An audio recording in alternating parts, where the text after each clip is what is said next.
आप देख रहे हैं छपरा तक। जैसे कि आपको पता होगा कि कल्लू अरविंद अकेला कल्लू का अभी एक पोस्टर हाल ही में लॉन्च हुआ है, राम अवराम, जिसमें कि मुस्लिम और हिंदू दोनों अवतार में दिख रहे हैं। इस पे बहुत बड़ा बवाल उठा है और बहुत ही धाकर मूवी आ रहा है राम और अवराम, जो कि अरविंद अकेला कल्लू का है। और आपको ये जल्द ही इसका टीजर और ट्रेलर देखने को मिलेगा।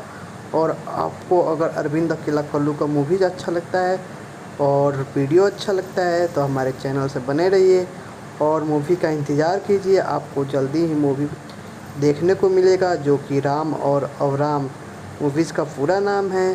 तो ऐसे ही हमारे चैनल पर रहने के लिए धन्यवाद। हमारे चैनल को सब्सक्राइब कीजिए और वीडियो को लाइक कीजिए और ऐसे ही हमारे चैनल को सब्सक्राइब कर लीजिए ऐसे ही वीडियो देखने के लिए।